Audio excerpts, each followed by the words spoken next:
Assalamualaikum warahmatullahi wabarakatuh. Materi yang ketiga yang akan saya jelaskan yaitu adalah tentang titrasi permanganometri. Nah, titrasi permanganometri itu apa? Jadi, namanya saja titrasi permanganometri. Berarti kita pakai molekul permanganat. Nah, sebelum ke arah sana, saya akan jelaskan dulu prinsip reaksi dari titrasi permanganometri ini apa. Jadi prinsip reaksinya itu adalah reduksi oksidasi. Jadi kalau asidi dan alkalimetri tadi kan prinsip reaksinya adalah netralisasi. Kalau permanganometri ini prinsip reaksinya adalah reduksi oksidasi. Nah, reaksi reduksi sendiri itu didefinisikan sebagai reaksi kimia yang disertai penurunan bilangan oksidasi atau penangkapan elektron pada suatu atom dalam molekul atau ion. Nah, sedangkan reaksi oksidasi itu kebalikannya, yaitu reaksi kimia yang disertai kenaikan bilangan oksidasi atau pelepasan elektron pada suatu atom atau molekul atau ion. Nah, larutan standar yang digunakan pada titrasi permanganometri ini, larutan baku primernya itu adalah asam oksalat atau kita juga bisa menggunakan natrium oksalat. Nah, kalau larutan baku sekundernya itu adalah kalium permanganat. Jadi sesuai dengan namanya permanganometri, maka baku sekundernya pasti adalah ion permanganat, yaitu kalium permanganat. Indikatornya dalam titrasi ini tidak menggunakan indikator karena kalium permanganat sendiri itu sudah dapat memberikan warna.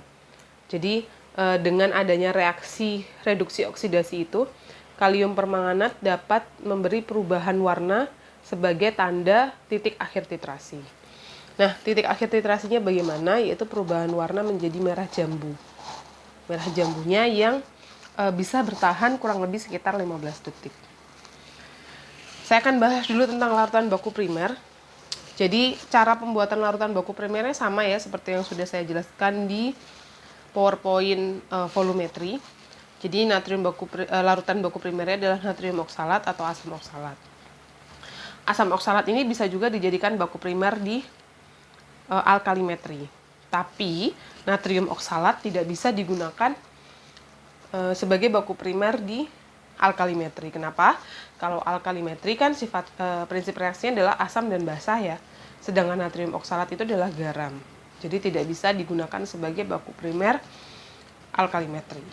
Nah, tapi lebih disarankan di antara natrium oksalat dan asam oksalat, yang lebih disarankan adalah natrium oksalat. Kenapa? Karena kita memilih yang berat molekulnya lebih besar. Tadi kan syarat dari baku primer yang sudah saya jelaskan di PPT sebelumnya adalah diusahakan yang mempunyai berat molekul besar.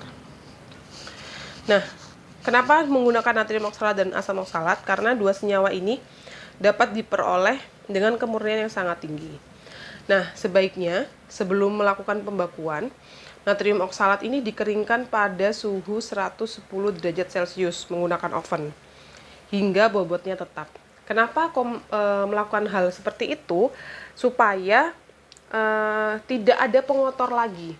Jadi massa yang ditimbang benar-benar massa natrium oksalat murni. Tidak ada airnya, tidak ada pengotor-pengotor lain. Jadi karena dia sifatnya stabil kan, stabil dalam termal, jadi punya stabilitas termal. Jadi dia pada suhu tinggi dia punya kestabilan, tidak berubah massa, tidak berubah warna, tidak berubah bau, tidak berubah bentuk. Nah, jadi disarankan untuk mengeringkannya terlebih dahulu. Nah, larutan baku sekundernya adalah kalium permanganat. Nah, kalium permanganat ini dia merupakan oksidator kuat. Artinya, dia sudah tidak bisa teroksidasi lagi, melainkan hanya dapat mengalami reaksi reduksi. Namanya oksidator, berarti dia yang mengoksidasi senyawa lain. Dia sudah tidak bisa teroksidasi lagi, tapi dia mengalami reduksi. Nah, ini adalah persamaan reaksi yang terjadi pada saat pembakuan. Jadi KMnO4 bereaksi dengan asam oksalat dan ada tambahan H+ di sini, artinya ada tambahan asam di luar asam kuat di luar reaksi antara KMnO4 dan asam oksalat. Nah, pembuatan larutan baku primer itu sama seperti yang sebelumnya, jadi dilarutkan menggunakan air dengan cara yang sama seperti yang sudah saya jelaskan di PPT volumetri. Nah, kalau pembuatan larutan baku sekunder, cara menghitungnya, massa yang ditimbang sama, hanya saja berbeda di teknik pembuatan larutannya. Jadi, KMNO4 ini larut dia dalam air, tapi tidak terlalu larut. Maksudnya tidak sempurna larutnya, sehingga kita perlu menyempurnakan pelarutannya. Sehingga KMNO4 yang sudah dilarutkan dalam Aquades itu dipanaskan supaya dia terlalu sempurna. Setelah dipanaskan, kurang lebih sekitar 15 menit, didinginkan selama 24 jam. Jadi sekitar 24 sampai 48 jam pada suhu ruang. Kemudian disaring saat mau menggunakan. Nah, selama penyimpanan 24 sampai 48 jam, karena KMNO4 ini sifatnya sangat mudah tereduksi ya. Jadi sebaiknya disarankan untuk ditaruh di ruangan yang gelap, tidak terkena sinar matahari secara langsung ataupun sinar lampu. Kemudian disimpannya di botol kaca yang gelap warna coklat. Dan alangkah baiknya lagi ditutup aluminium foil. Jadi botolnya dilapisi oleh aluminium foil. Tujuannya supaya mencegah terjadinya reaksi reduksi oleh KMNO4 itu sendiri. Nah, kenapa sih kok harus didinginkan selama 24 jam? Itu untuk menyempurnakan proses peruraian yang mungkin terjadi. Jadi, Aquades itu kan mengandung banyak mineral. Nah, mineral-mineral itu dikhawatirkan bisa bereaksi dengan KMNO4, sehingga ada reaksi reduksi di KMNO4 itu. Nah, ion MnO4- itu jika bereaksi dengan mineral-mineral yang ada di Aquades, dia akan mengalami reaksi reduksi menjadi MnO2. Nah, MnO2 ini bentuknya adalah endapan. Jadi dia akan mengendap. Begitu. Nah, itu untuk menyempurnakan proses peruraiannya itu menjadi MnO2. Kemudian kenapa sih harus disimpannya ribet banget, harus di botol gelap, harus botol kaca gelap, dilapisin aluminium foil lagi. Nah, karena KMNO4 itu dia bisa bereaksi dengan cahaya. Nah, reaksi itu bisa membuatnya mengalami reduksi. Reduksinya menjadi apa? Menjadi MnO2. Nah, MnO2 itu bentuknya endapan. Jadi takutnya, dikhawatirkannya kalau semakin banyak MnO2 yang membentuk endapan, maka konsentrasi MnO4-nya ini semakin rendah, semakin kecil, sudah tidak sesuai lagi dengan konsentrasi yang kita inginkan, gitu. Jadi kita meminimalisir terbentuknya MnO2, meminimalisir berkurangnya konsentrasi MnO4- itu, begitu. Terus sebaiknya dibuatkannya fresh, dalam artian kalau besok mau analisis berarti hari ini buat kayak MnO4-nya. Jangan buat hari ini tapi untuk 4 hari ke depan analisisnya. Jadi disarankannya buatnya harus fresh. Jadi hari ini harus dipersiapkan. Terus kalau besok lusanya mau analisis berarti bikin lagi kayak MnO4 besok, begitu. Jadi terus seperti itu. Disarankan dibuatnya fresh seperti itu. Kemudian sebelum dipakai itu harus disaring. Kan tadi kan MnO2-nya kan berbentuk endapan. Tujuannya disaring supaya tidak mengganggu jalannya proses titrasi. Karena MnO2 itu kalau tidak disaring, maka yang kita masukkan ke buret itu akan ada endapan MnO2-nya. Kemudian yang kita transferkan, titran yang kita teteskan ke Erlenmeyer, otomatis juga ada endapan MnO2-nya.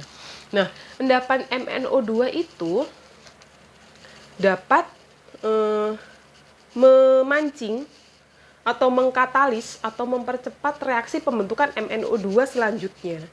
Sehingga reaksi titrasinya, reaksi yang terjadi pada titrasi tersebut itu bukan antara MnO4- dengan sampel, tapi MnO4- itu berubah menjadi MnO2. Jadi menjadi tidak kuantitatif atau tidak efektif. begitu. Makanya endapannya harus dipisahkan. Ini yang sudah saya jelaskan tadi, peruraian KMNO4 selama penyimpanan. Kemudian hal penting dalam reaksi redoks yang dalam titrasi permanganometri. Jadi kan tadi di titrasi permanganometri itu terjadi reaksi redoks, reduksi oksidasi. Nah, ada beberapa hal yang harus diperhatikan. Contoh, suasana larutan saat titrasi itu berlangsung. Pada pH 4-10 itu akan menghasilkan endapan MnO2. Yang sudah saya jelaskan tadi, endapan MnO2 itu bisa memancing atau mengkatalis MnO4- untuk menjadi endapan MnO2 yang lebih banyak, sehingga itu dihindarkan. Kalau pH-nya basah,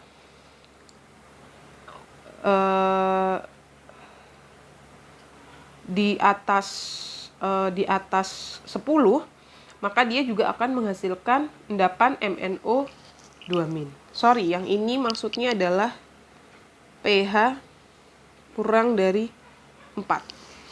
Ya, saya salah ketik. Nah, yang ketiga adalah pH-nya kurang dari 4, itu dia tidak menghasilkan endapan MnO2. Harapannya MnO4- ini semuanya bereaksi dengan sampel dan tereduksi menjadi Mn2+, bukan tereduksi menjadi MnO4-. Begitu. Jadi yang optimal adalah yang ini. pH-nya kurang dari 4. Nah, bagaimana cara mengatur pH-nya kurang dari 4? Kita bisa memberikan larutan untuk memberi suasana asam. Nah, larutan asam yang biasanya kita ketahui kan ada HCl, ada H2SO4 gitu ya. Nah, HCl atau H2SO4 ini sebenarnya kan tujuan pemberian larutan asam itu adalah untuk donor ion hidrogen. Nah, donor ion hidrogen itu untuk mengkatalis atau untuk mempercepat reaksi reduksi oksidasinya. Tapi kita harus memperhatikan sumber ion hidrogennya. Kalau dia bersumber dari HCl, kan berarti HCl kalau di larutannya dia akan terurai menjadi H+ dan Cl-. Nah, Cl- itu dapat bereaksi dengan MnO4- dari KMNO4. Dia teroksidasi menjadi Cl2. Sehingga dia akan mempengaruhi proses analisisnya. Jadi MnO4-nya itu tidak hanya bereaksi dengan sampel, tapi dia juga bereaksi dengan Cl-. Begitu. Jadi akhirnya kan nggak jelas. Titrasi itu kan tidak bisa spesifik. Oh, MnO4 kamu karena saya mau menganalisis ion ferro misal, kamu bereaksi dengan ion ferro saja ya gitu. Itu nggak bisa. Jadi dia ya bereaksi dengan siapapun yang emang dia bisa dipakai buat bereaksi begitu. Jadi akhirnya kita harus menghindarkan beberapa kemungkinan yang bisa membuat MnO4- itu bereaksi dengan selain sampel. Nah, kalau H2SO4 dia itu tidak bereaksi dengan ion MnO4-. Jadi H+ yang terlepas dari H2SO4 itu sepenuhnya dipakai untuk bereaksi mengkatalis dari MnO4 itu. Jadi tidak ada yang bereaksi dengan MnO4, sehingga sebaiknya memilih larutan asamnya adalah H2SO4. Nah, suhu larutan saat titrasi ini juga perlu diperhatikan. Jadi kalau pembakuan, reaksi antara natrium oksalat dengan KMNO4 itu sebaiknya dilakukan pada suhu 60-70 derajat Celcius. Tapi untuk penetapan kadar sampel kadang ada beberapa yang bisa dilakukan pada suhu kamar. Jadi tergantung. Nah, kenapa sih pembakuannya itu harus dilakukan pada suhu 60-70 derajat Celcius? Karena reaksinya itu berjalan lambat pada suhu kamar. Nah, titrasinya kan tadi syarat titrasi adalah reaksinya harus berjalan cepat. Begitu. Nah, kalau reaksinya berjalan lambat, takutnya malah terjadi reaksi samping atau terdapat reaksi samping atau produk samping. Nah, tapi reaksi yang cepat itu bukan berarti tempo titrasinya juga cepat. Ini yang harus diperhatikan lagi adalah waktu titrasinya. Jadi tidak boleh terlalu cepat, tapi juga tidak boleh terlalu lambat. Kenapa? Kalau reaksinya terlalu cepat, maka ion MnO4-nya ini Dan ion Mn2+ itu akan membentuk endapan MnO2. Nah, kalau reaksinya terlalu lambat, waktu pembakuan ya terutama, ion oksalatnya akan terurai menjadi peroksida H2O2. Nah, peroksida ini yang kemudian akan terurai lagi menjadi air. Jadi akhirnya ion oksalatnya tidak ada yang bereaksi dengan MnO4- begitu. Nah, contoh spesifiknya analisis permanganometri ini diaplikasikannya untuk apa sih? Biasanya dipakai untuk menganalisis kadar besi sulfat dengan metode permanganometri. Jadi caranya ya ditimbang 500 mg tablet FeSO4, kemudian diberi asam sulfat dan aquades. Tadi asam sulfat kan untuk donor protonnya. Kemudian dititrasi dengan KMNO4 hingga berubah warna menjadi merah muda atau merah jambu, kurang lebih sekitar 15 detik. Jadi merah mudanya harus dipertahankan kurang lebih sampai 15 detik. Dia tidak perlu ada pemanasan karena reaksi oksidasi besi 2 sulfat menjadi besi 3 di Fe2+ menjadi Fe3+ itu reaksinya sangat bisa berjalan cepat pada suhu kamar tanpa adanya pemanasan begitu. Contoh Fe2+ menjadi Fe3+ tuh kayak karat di besi ya. Fe2+ itu kan sebenarnya besi. Jadi logam besi pun juga mengandung Fe. Karat besi itu kan bisa berlangsung pada suhu kamar, ya kan? Besi itu bisa tiba-tiba besi itu bisa tiba-tiba berkarat tanpa harus dipanaskan. Gitu. Jadi itu prinsip reaksinya. Jadi tidak perlu pemanasan kalau di analisis sampel ini. Tapi saat pembakuan tetap harus ada pemanasan. Karena reaksi dengan oksalat itu berjalan lambat dan dia bisa berjalan dengan tepat itu pada suhu 60 sampai 70 derajat Celcius. Nah, ini adalah reaksi reduksi oksidasi yang terjadi pada penetapan kadar FeSO4. Sorry, di sini saya ada kesalahan ya. Jadi ini adalah Fe2+. Nah, kok bisa sih ini yang mengalami reduksi, yang Fe mengalami oksidasi? Kita lihat bilangan oksidasinya Fe ini adalah 2+. Kemudian di sini menjadi 3+. Maka ada kenaikan bilangan oksidasi. Yang semula jadi +2, yang semula dari +2 menjadi +3. Jadi bilangan oksidasinya naik. Kalau bilangan oksidasinya naik, itu disebut sebagai reaksi oksidasi kan. Nah, Fe2+-nya ini dianggapnya sebagai reduktor. Jadi kebalikannya. Dia yang mengalami oksidasi, maka dia disebut sebagai reduktor. Nah, MnO4 ini kok bisa dia mengalami reduksi dari mana? Kita lihat bilangan oksidasinya. Jadi, kalau kita menghitung bilangan oksidasi, MnO4 ini ada di mata kuliah kimia dasar ya. Saya hanya bahas sedikit saja untuk mengingatkan kembali MnO4- itu. Kita bisa hitung bilangan oksidasinya karena muatannya -1 berarti kita pakainya adalah sama dengan -1. Mn-nya kita cari, bilangan oksidasinya. O itu punya bilangan oksidasi -2. Jadi 4 dikalikan -2 sama dengan -1. Maka Mn-nya punya bilangan oksidasi +8 -1 ya. 4 kali -2 kan -8 karena dia pindah ruas ke kanan sama dengan menjadi +8. Sehingga bilangan oksidasi Mn di MnO4- adalah +7. Dari +7 menjadi +2. Dia mengalami penurunan bilangan oksidasi. Sehingga dia disebutnya sebagai mengalami reaksi reduksi. Nah, karena mengalami reaksi reduksi, maka dia disebut sebagai oksidator. Begitu. Jadi kebalikannya ya. Oke, terima kasih. Itu presentasi dari saya, penjelasan dari saya. Semoga dapat membantu memahami materi ini. Jika ada yang masih bingung, mau ditanyakan, silakan ditanyakan pada saat sesi diskusi. Wassalamualaikum warahmatullahi wabarakatuh.